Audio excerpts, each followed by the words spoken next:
Hey, everybody, welcome to Breakfast All Day. Alonso and Christy. We made it through another week somehow. So glad to have you back with us. Hey, hit the subscribe button if you haven't already, and also click on the bell because we've got lots of things happening that are not just our weekly reviews and news videos, and you want to find out about all of them, I'm sure. Christy is here with her weekly list of things we need to know about. There are things to know. Also, I'm doing shorts, you guys. I'm dipping my toe into shorts territory. You get little 15-second snippets.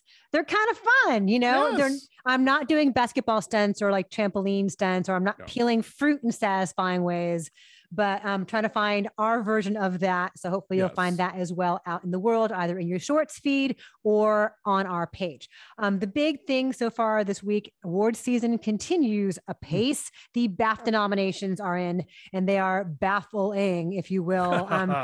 Dune has the most with 11, and a lot of those are technical categories, but they also include Best Picture, Best Director, actually not Best Director, Best Picture though. And then Power of the Dog got 8. But then there were some weird notable snubs.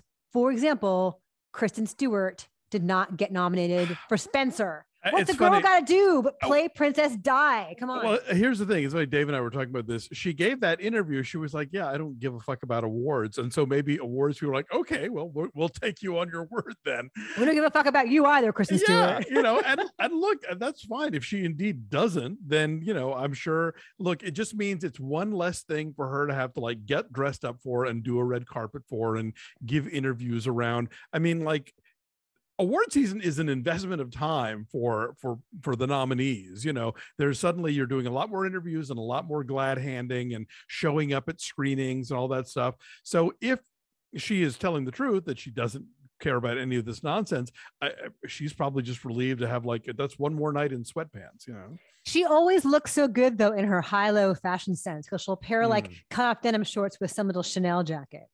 She's so chic. She just can do that. So also Lady Gaga keeps getting nominated. Literally, she's the only person who has gotten nominated for everything that has come along so far, whether it's SAG or Golden Globes or whatever. She's the only person consistently throughout. My annual disinterest in the Academy Awards is like so magnified this year, because if I have to talk about being the Ricardos and House of Gucci, like these are movies that need to be taken seriously by anyone, I'm going to lose my mind. And yeah, Alonso, what are you and I doing on Tuesday? Talking about the Academy Awards. Join us right here, won't you? We're going to have a special little segment on Oscar nominations where you can hear Alonso react with disgust and disdain and grunts and groans. I'll be eating my cake and having it too. Join us. Do it all. Netflix has announced its slate for the rest of the year. And the main thing coming out of that is Knives Out 2. Rian Johnson's sequel to Knives Out. Daniel Craig is back as Benoit Blanc. I'll say. And the cast includes like Jessica Henwick, Catherine Hahn, Ethan Hawke, Edward Norton, Kate Hudson, Dave Bautista, Leslie Odom Jr., Janelle Monáe. It's an interesting cast. So. And they're all on a boat in Greece, which seems like weird timing with Death on the Nile coming out. But, you know. This will be much later. There's so many places you can have a murder mystery, I guess. At top of the Netflix list for me, of course, was that Lindsay Lohan Court Overstreet Christmas movie. But, you know. Is this the one that looks like a parody of itself? Well, they kind of all do if you look at them in just the right angle, you know. I'm still waiting about, you know, what is Vanessa Hudgens doing this year? Do we get Princess Switch 4 or Night Before Christmas 2 or something entirely new? I don't know. She is their holiday queen. Maybe there's some kind of like cross-promotional thing where she plays her character in each of those movies and they intersect in the Hallmark universe. Do you not know there's already a whole Netflix interconnected universe where the Christmas Prince movies, the characters from that pop up in the Princess Switch movies? No, but it's a thing. I'll walk you through it off camera. It makes sense though, because remember when Amy Poehler made that movie Wine Country with like Maya Rudolph and Tina Fey, and they all go and they have dinner and drinks at some fantastic restaurant in Calistoga. I'm like, oh, look, who's that across the way? It's Brene Brown. Well, I love Brene Brown. And she happens to have a Netflix special coming out. So what are the odds? They are shameless about working the brand in that way, for sure. And weirdly enough, in the I'm not going to take up too much time with this, but there's in the first Princess Switch movie, she's watching The Christmas Prince as though it were a film on Netflix. And then later, those characters from The Christmas Prince pop up in the later Princess Switch movies. So it's like, so is that a documentary then that she was watching? Because anyway, it's all very confusing. Speaking of Brene Brown, I was going to say that leads to my next thing is the fallout continues from Spotify siding with Joe Rogan over Neil Young in the discussion about misinformation that's out there. Joe Rogan is, a major figure on Spotify in their podcast, and he's put out all kinds of misinformation and propaganda about vaccines and COVID in general. And so Neil Young is like, it's me or him. And they said, bye now. But a whole bunch of artists in the past week since we last talked to you guys have also followed suit. The biggest one being Brene Brown, who is a huge, huge podcast player for them. And she's just like, there's no room for this. Chris did not know. My husband did not know. Like, who's Brene Brown? I'm like, who's Brene Brown? So I had to explain to him, this is a big effing deal. But also Crosby, Stills, and Nash all independently and together as Crosby, Stills, and Nash have joined Neil Young. They still hate each other in real life. Yeah, they'll never tour together, but they will take a stand together. Well, and Joni Mitchell, I think, also joining in on this. Yeah. She and Neil Young both talked about having polio as children and how vaccines are important. And of course, the usual bad faith actors on the right are trying to frame this as cancel culture and censorship. It's like, no. This is a private platform that can decide what it does and does not carry. And they have decided they are paying a great deal of money to this guy who is, as you say, generating genuine, dangerous misinformation. And they don't have to platform him. Not platforming Joe Rogan is not the same as censorship. Some other awful person will come along and happily give him the platform. But Spotify is currently being the awful ones doing it. And their stocks took a big dive this week because of all this. Yeah, I wonder how this is going to continue to play out for them, if they will regret that decision. But so far, no. Speaking of misinformation and vaccines, Evangeline Lilly is receiving some criticism from fellow Marvel people, including people who have been in her movies with her. She is, of course, the Wasp in the Ant-Man franchise and in all the Avengers-y stuff. It's all of a piece. But Simu Liu, who starred in Shang-Chi and the Legend of the Ten Rings, and also David Dastmalchian, who was in the Ant-Man movies, are both not calling her out by name, but kind of subtweeting her. Well, look, and because at some point they're going to have to be on a set very close to each other, unmasked. And, if you're in a position where you have to deal with Evangeline Lilly's droplets, then yes, you certainly have, I think, some standing to have opinions about how she is behaving and what she's saying. Yes. It's her body and her freedom. So Spike Lee is going to do a documentary series about Colin Kaepernick that is going into production soon, a multi-episode thing. That sounds fascinating to me as a mixture of filmmaker and subject.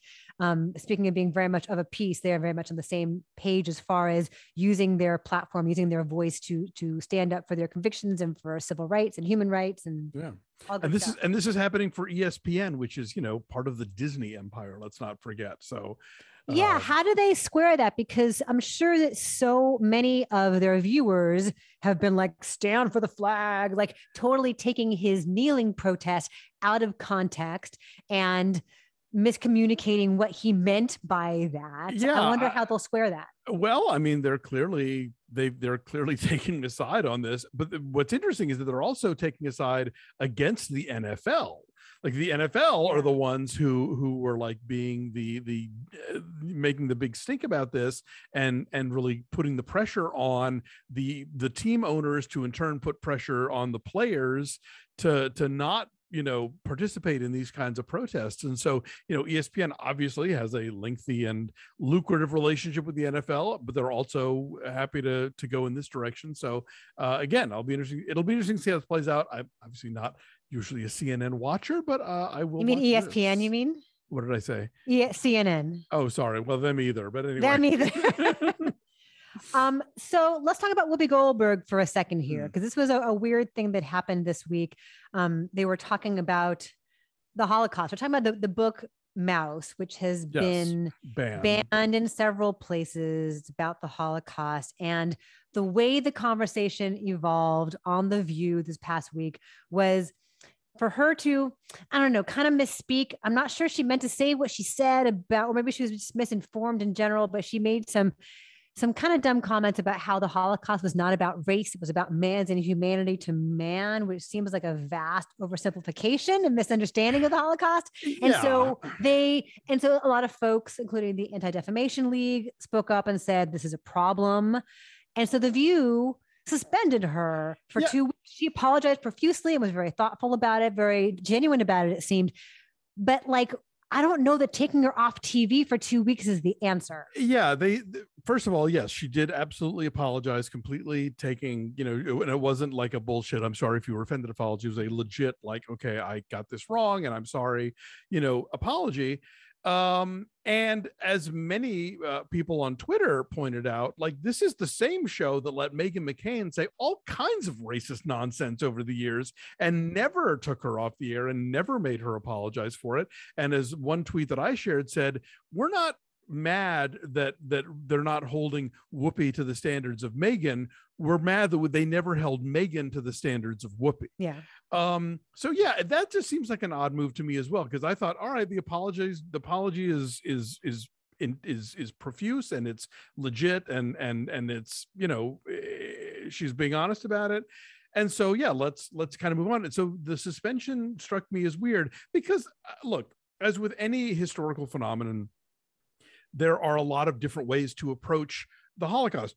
There were, gay men who were, rounded up and sent to the camps. And they were actually the ones who got sent back to prison after World War II ended because of paragraph 175. And so that's, that's separate from the issue of like the millions of Jews, obviously, the Roma people, the, various people that fall under the large umbrella of the Holocaust. Did Whoopi Goldberg misspeak? Absolutely. Did she atone for it in a way that I think shows a genuine willingness to learn and an understanding that she misspoke? Yes. Yeah. So I don't know. It seems like a missed opportunity for healing and for education. Absolutely. Right? They could have all handled this a whole lot better.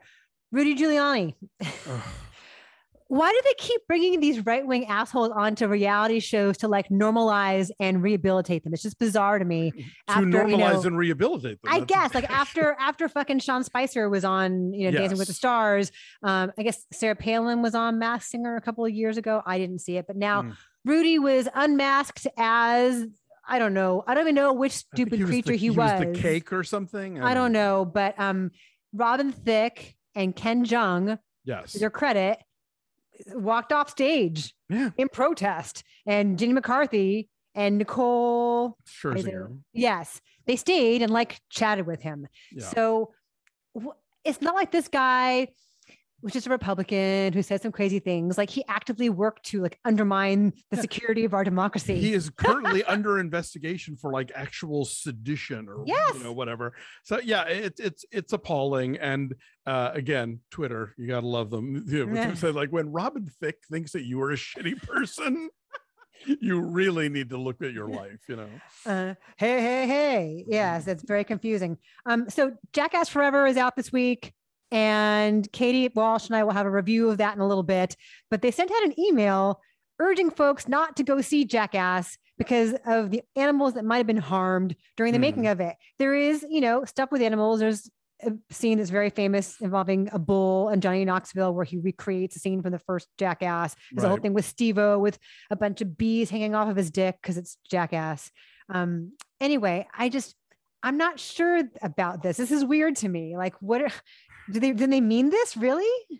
Look, this is what PETA does to sort of stay, to get attention and stay relevant, is they'll come after something that they claim, and if you read the press release, it's sort of like, we think there might have been, it is possible that, it's like, okay, either y'all know or you don't know. So I have a longstanding issue with PETA going back to their stance about medical testing during the worst period of the AIDS crisis. So I think, some of the things they stand for, yes, I'm absolutely in favor of them. But as an organization, I'm not a subscriber. So I would love to be seeing Jackass Forever. It kills me that I'm not seeing Jackass Forever and Moonfall this weekend. I want to see both of those movies with an audience, but I'm just not going to the theater right now, unfortunately. Jackass is a thing that must be seen in a theater with people. You have to scream and squirm collectively and have that catharsis. I don't doubt it. A couple more things. The Rock and Roll Hall of Fame nominations are out, and it is a completely stacked ballot this year. It's crazy. Between Devo, Duran Duran, Dolly Parton, Lionel Richie, Rage Against the Machine.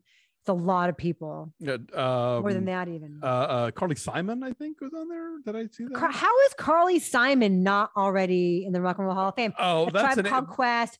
Pat Benatar, people, come on. Look, pretty much every name you just said, you could be like, how are these people not in the Rock and Roll Hall of Fame? Obviously, I think there has been a more of an uphill battle for women. I think that's been sort of documented over the years, but generally speaking, there are a lot of folks who they are lagging behind in terms of giving them their proper recognition. Yes. Also, Beck and Eminem. Also not in there. So I, of course, want to see Duran Duran in there. Of course. Very important.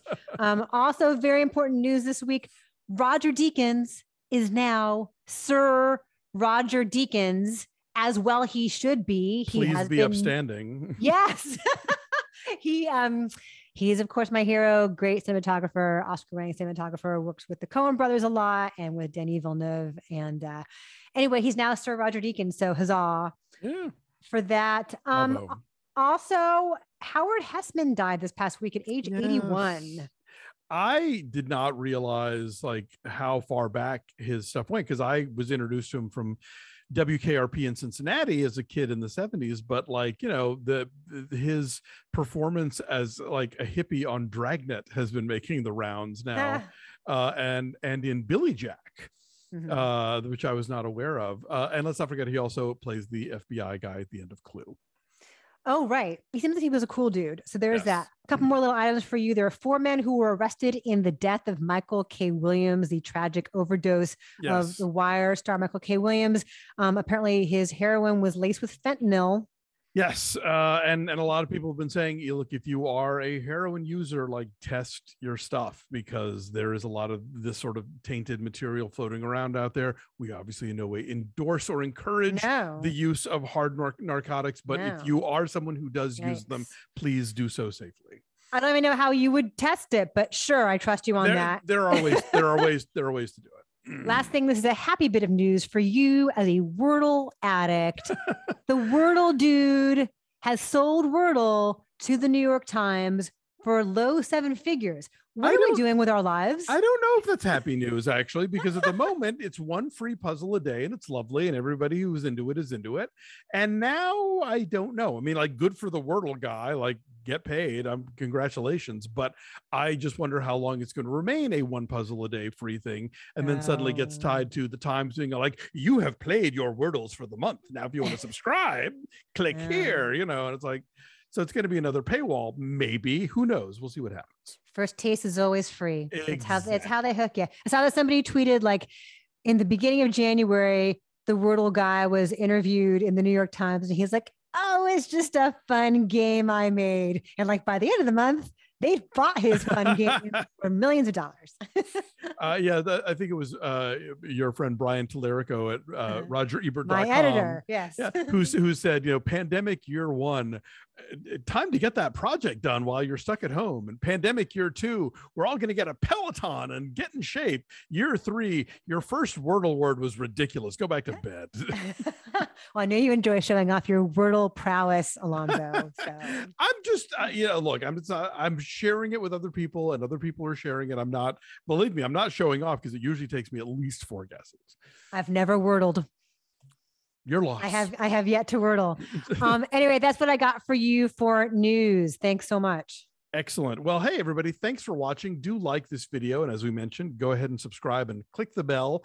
You can follow us on social media at BeFastAllDay. And of course, visit our Patreon page at patreon.com/BeFastAllDay. So much going on over there. We're recapping Book of Boba Fett. We're recapping Peacemaker. We're recapping The Gilded Age. We've got our monthly off the menu coming up. You get videos like this with no commercial interruption. Lots of cool extra stuff that only our subscribers get to have. So you should be one at patreon.com/BeFastAllDay. Have a good week. Take care of yourselves and each other, and we'll see you next time. Bye.